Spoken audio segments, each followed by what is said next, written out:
Hey everyone, thank you for joining me again in Danette's Kitchen, where today we're going to be talking about Prepper Basics Part 2. And some people may be wondering, why am I talking about prepping basics when the title of my channel is Danette's Kitchen? And Danette's Kitchen is not just about preparing food, which I know the first year I had this channel, I did a lot of gardening videos and food preparation and explaining about different types of herbs and things. And I do plan on going back to that as well.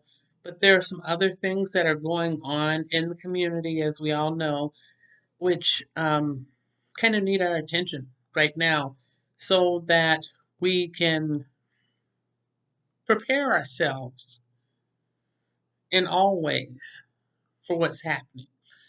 It's just like if you've ever heard the phrase, everything, including the kitchen sink. Danette's Kitchen is kind of like that. Yes, we do talk about food preparation. I talk about dehydrating, especially because I do a lot of that. I'm dehydrating some carrots right now today, trying to get as much of the fresh produce that I know that I use in the winter dehydrated so that I'll have enough stored up to take me through the winter. In previous videos, I've talked about my past experiences of moving to a new city and how everything kind of went upside down as soon as I moved. I moved from one city to another that I was not familiar with. Had a great place. 3 days after I got moved in, I'm still unpacking boxes and getting everything settled, and a big storm hit, and straight line winds, they called it, hit a tree, which broke part of the tree off, and the part that broke off fell over and hit the telephone wire, and that caused another pole to fall down, which put a hole in my neighbor's roof, and the entire community was without power for about 7 days, a little more than 7 days. Now, granted, like I said, I was new to the community. I was happy to have this fantastic, beautiful new place. Um, but I hadn't had really taken the time to get to know the community and everything because it was a whole different city from where I had lived the previous 4 years. And since I moved here from another state, that just kind of compounds the the issues that I was trying to deal with. So power's out, trying to deal with things, and hey, it is kind of what it is. So the food that I had was mostly in the refrigerator. Great to have refrigerated food as long as you have electricity. And when the power goes out and you think, oh, just going to go to the grocery store and get something. No, grocery store power was out, and that was several blocks away. The gas station power was out. You know, everyone was out without power. My neighbors that lived behind me had a box of donuts that they had picked up at the gas station the night before. And they knocked on my back door. We talked and ate donuts, and that was my introduction to not only the new community I was living in, but to having a reason to be prepared for events that come up. Now, right now we're dealing with, um, last year it was civil unrest. Right now we're dealing with a variety of health crises that have been coming. They've been coming back to back, back to back, back to back. First it was one name, then it was another name, then they start going through the Greek alphabet. There's like a number of things that have been going on. And you may wonder why I'm using the language that I'm using is because I have to follow guidelines as far as YouTube regarding what can be said and what can't be said. So I'm trying to be respectful of all in this process. But I do want to emphasize the importance of being prepared for whatever may come up in your life. I didn't expect to get sick last year, but I did. You can always go back and check that video and hear about what happened in 2020. It was like August or September last year and being quarantined. But right now, I want to talk about this is Prepper Basics Part 2. I want to talk about prevention. How to be prepared, why to be prepared. Why do you want to be prepared? To reduce your chances of getting sick for you or your loved ones or family members, limiting the chance of getting disease. After all this stuff came up last year, the city that I lived in put out a little booklet, a home care guide, um, basically about preparation. And I think this is really cool. A friend of mine had gotten it and decided to pass it on to me. And these are things that I already do, but I wanted to share some of this knowledge with you from the Minneapolis Department of Health and Family Support. Whatever city or whatever state that you may live in may offer such a book as well. So if you're watching this online, I'd encourage you to go online to your city or state health department website and see what resources and tools that they have available for you for free, because those are things that can help you so that you can be more prepared. And even if you find that the information that's given is not up to the standard of the things that you would like to do, you use your own discretion, but you may want to amp it up a little bit. If they tell you to have 3 weeks worth of food, you might want to double that or more. Um, anyway, so why have prevention? Stopping the germs from spreading is one of the things. Keeping your hands clean, washing your hands with soap and water. Uh, People were giving out sanitizer left and right. I even did a video on brewery sanitizer. There were some breweries here in the city that were making sanitizer with alcohol, and people just had to come up, bring their fresh, clean glass bottles, and they would fill them and send them on their way. Masks. We know about the variety of masks. There's the N95s. In the beginning of all the pandemic and the health crisis that's been going on a couple of years ago, people started hand making masks, which are really, really easy to do. And some people just wear bandana tied around, or they'll do the pull over gaiter, which is almost like a big turtleneck, and then pull it up over their nose and their mouth so that there's some degree of protection. Not everyone is satisfied with various degrees of protection, but some protection is better than no protection. There's a paper mask that you can buy in the store. You can buy cloth masks. And right now, well, I'm not sure how the price is right now. A few weeks ago, the price had gone down because it seemed like things were kind of calming down. But now we have had a few more new variants. I'm not sure if the price is going up or not on various masks and gaiters that are out there. I'd recommend that if you want to use paper masks, that's great, but it might also be a good idea to have some cloth masks and keep them. Cloth masks are nice because you can use it and you can wash it out every night and hang it up, and it's going to be dry in the morning. If you want it to have a thicker layer or more protection, you can either put a paper mask on the inside of that cloth mask, because that gives you another added layer, so that if you're coughing or sneezing or whatever, you're protecting other people. If someone is sneezing and those sneezes are coming like right at you, it may not be like 100% protection. People argue over how good that protection is, but you're not getting a face full of spittle and germs. Honestly, you know. Nothing is foolproof or 100%, and none of us know everything. And I'm definitely not trying to say that I know everything. I'm just sharing what I have learned from my own experience from going through being sick, being quarantined, and recovering. Um, what I've experienced with weather and social unrest, um, bug out situations, um, shut in situations. That's what I'm doing, sharing those things.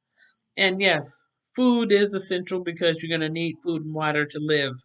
So those are essential things to have too.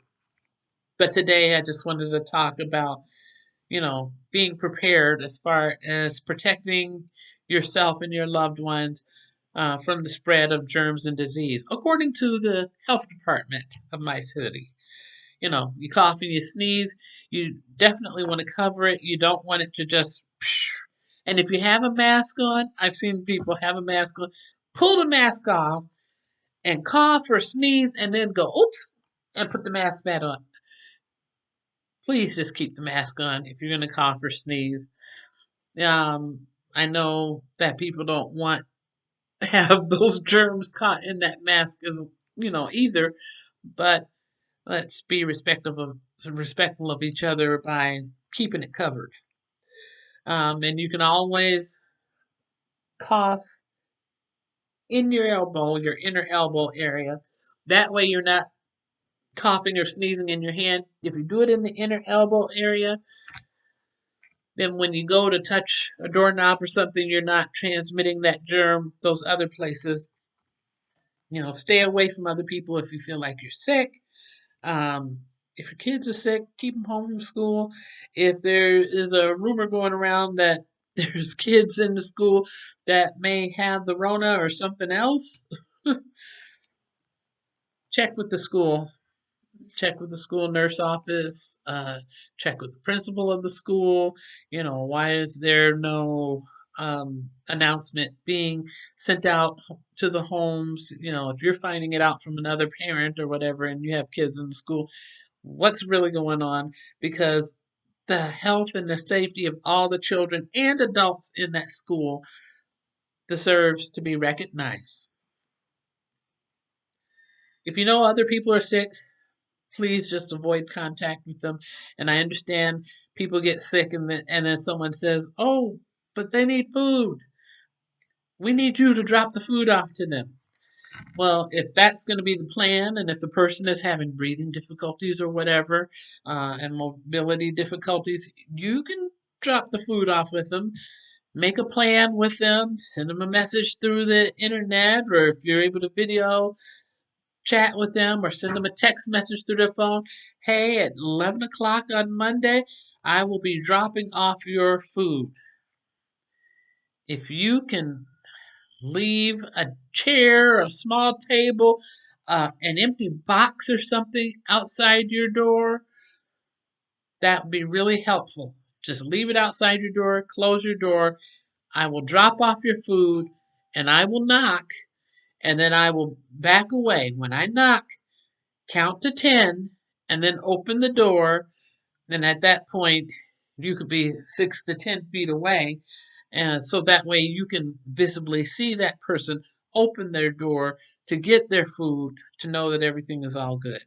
And then if they don't come and open their door, you may want to contact the authorities, ask for a safety check, and explain the situation regarding the person's health so that you're not putting your health at risk and that any emergency responder that may have to show up, they're not putting their health at risk either because then they can at least dress appropriately for the situation at hand.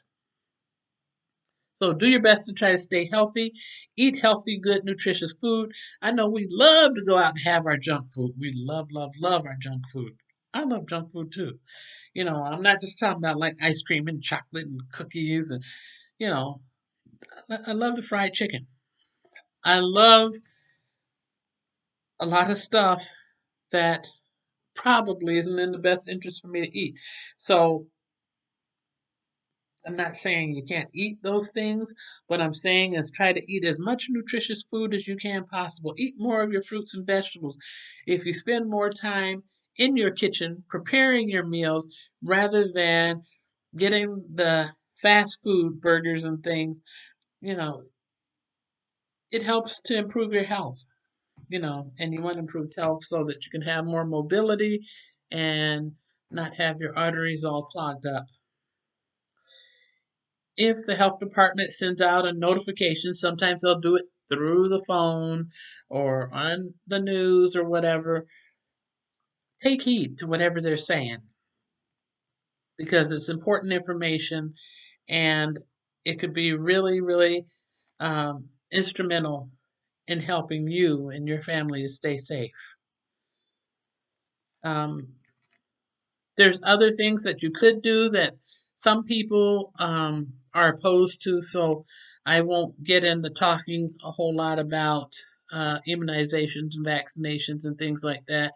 Some people take a more holistic approach. I am not a medical doctor.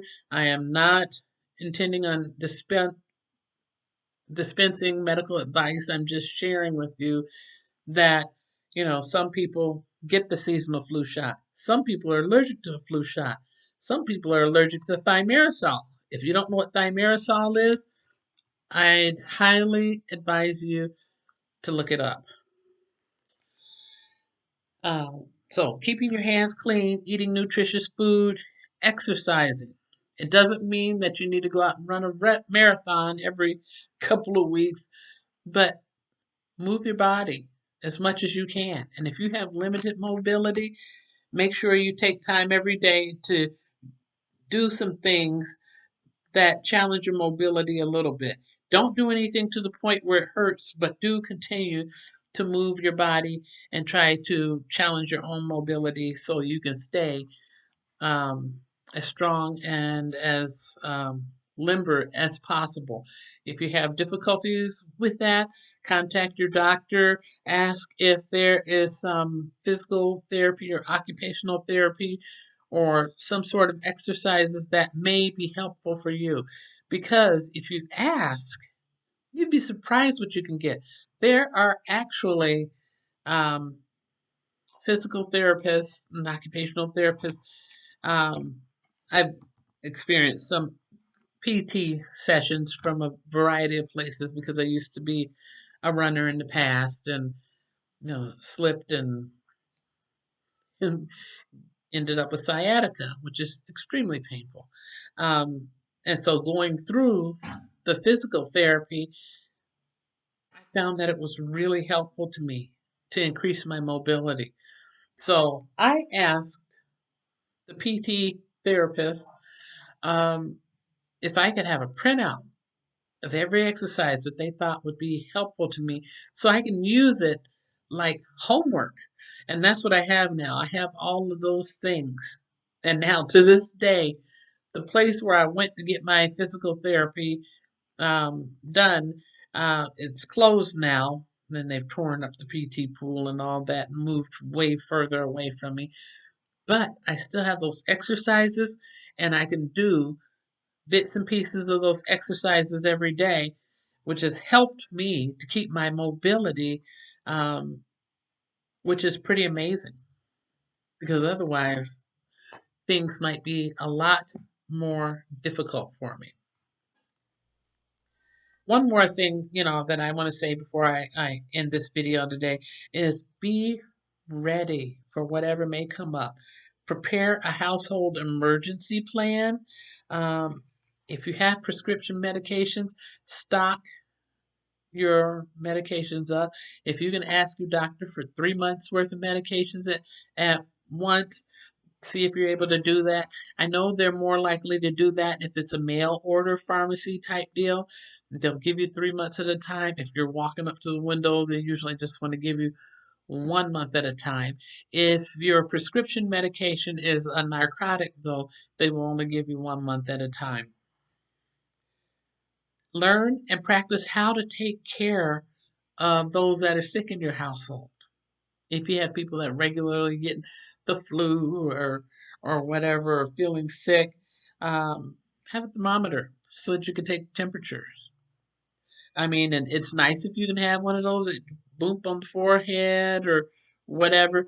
But if you just have to have a regular under the tongue or under the armpit thermometer, those work too. So just to have that so that you can be able to keep up with the temperature, because you know if it goes above 100.4, you got a problem and you need to be calling your doctor and saying, hey, this is what's going on.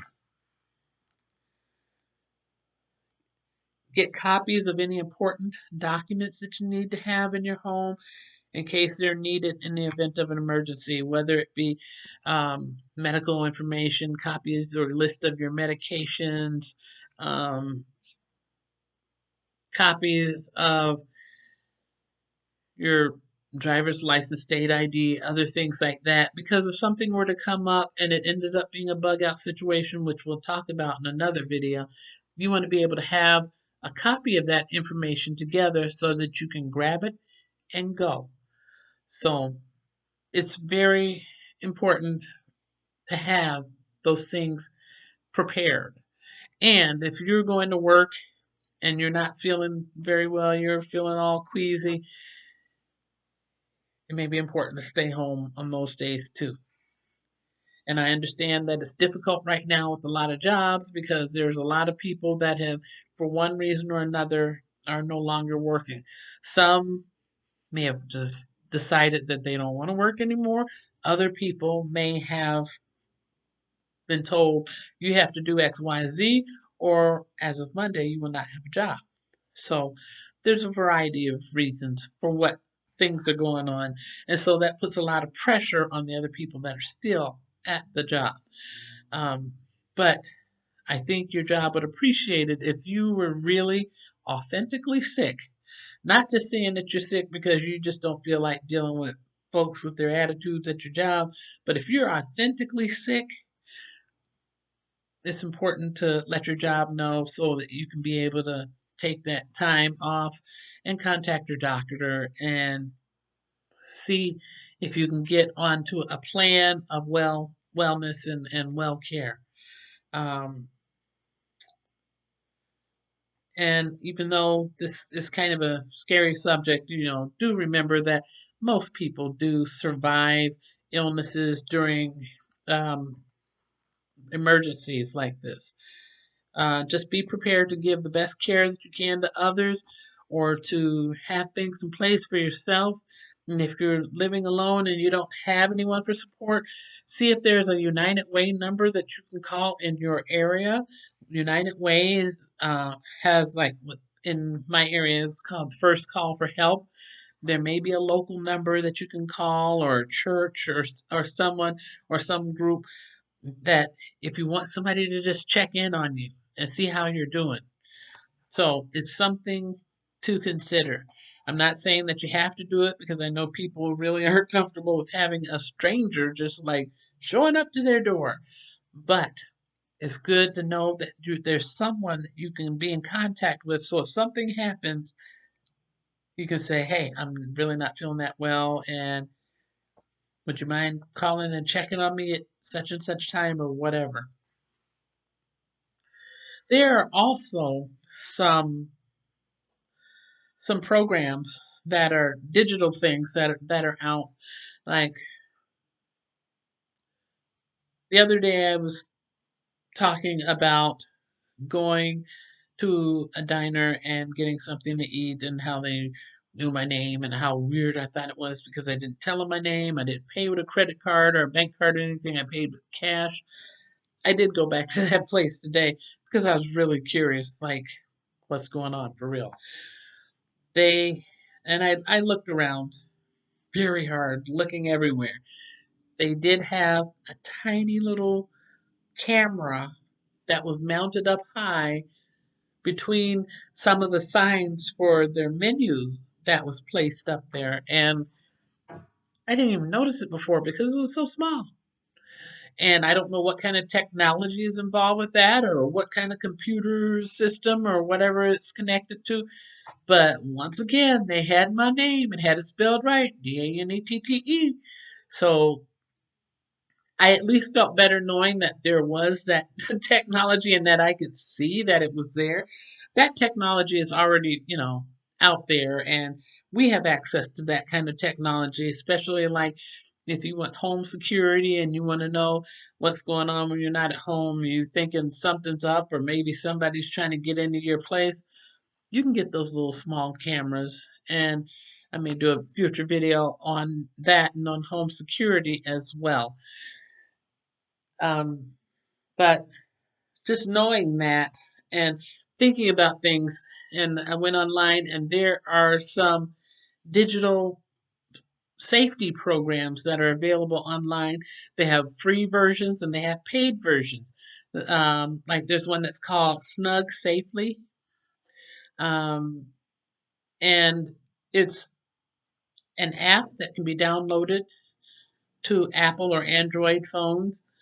And what it does is you set the timer.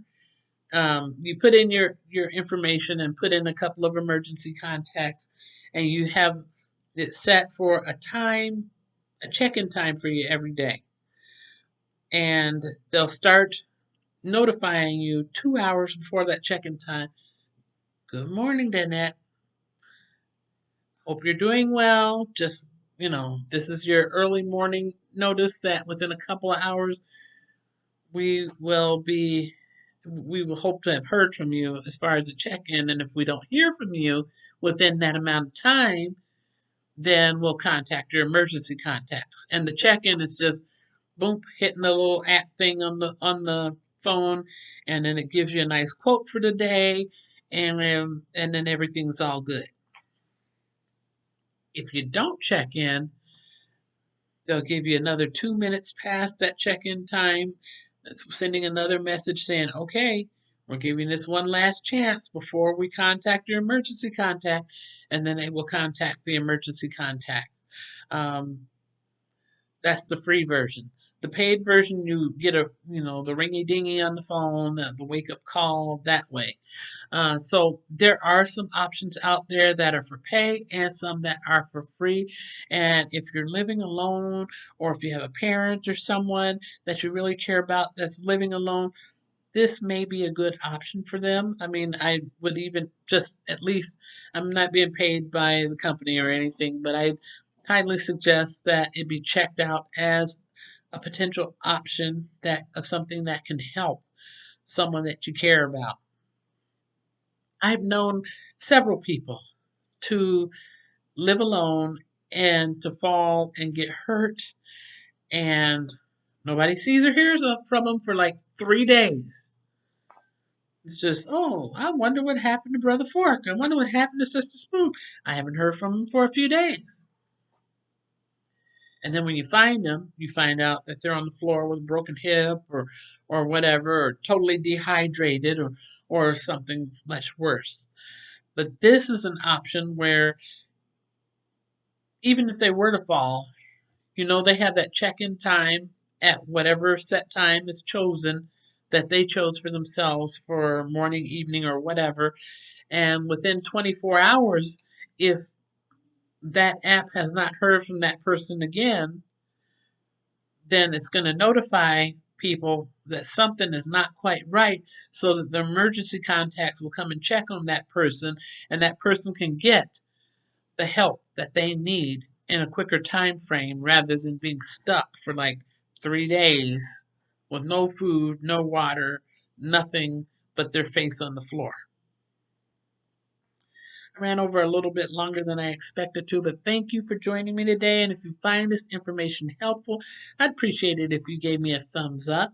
I'd appreciate it really if you would share this information with other people that you know that might be interested in it or benefit from it. And I'd really appreciate it too. If you haven't already subscribed, if you'd please subscribe and encourage other people to subscribe, because that would make the YouTube algorithm happy and it would give us help build the community. I know, granted, I've only been on here for about 3 years.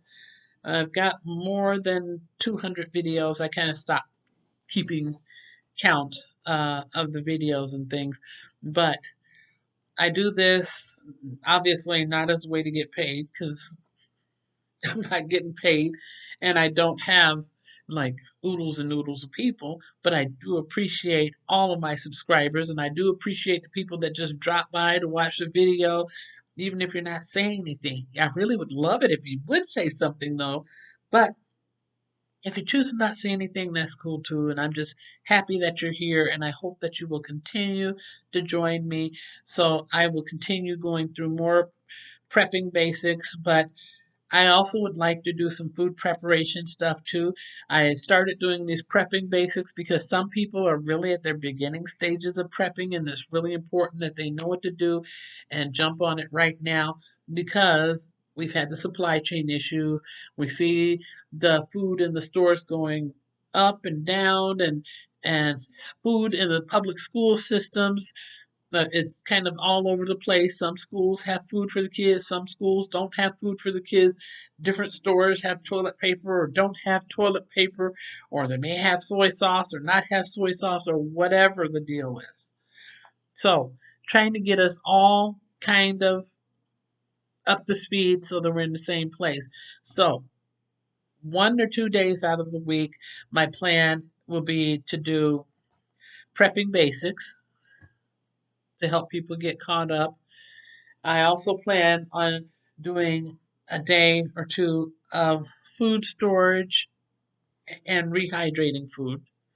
And then I would like to do a day of cooking. So these are the things that I would like to do. Give me your input. I would love to hear from you what you're wanting to see. If there's specific products that you'd like for me to use. I do use the food dehydrator a lot. I do have crock pot. I have Instapot. I have air fryer, a wok, you name it. I have all those types of things. And with my previous experience cooking, at a monastery, I was used to getting in the fresh raw food that was right off the farm. Um, the fish that just came out of the water, having to gut and clean everything and handle the business so that everything was taken care of and people were able to eat that day and other food was stored. So, thank you again for joining me, and I look forward to seeing you again soon. It's good to prepare for whatever may come. Don't be fearful, just prepare so you're ready. If a storm comes, you'll be ready. If everything is peaceful and fine, you're still ready because you still have things that you can use. And the tools that you gain are things that you can use for the rest of your life. God bless you and have a great day.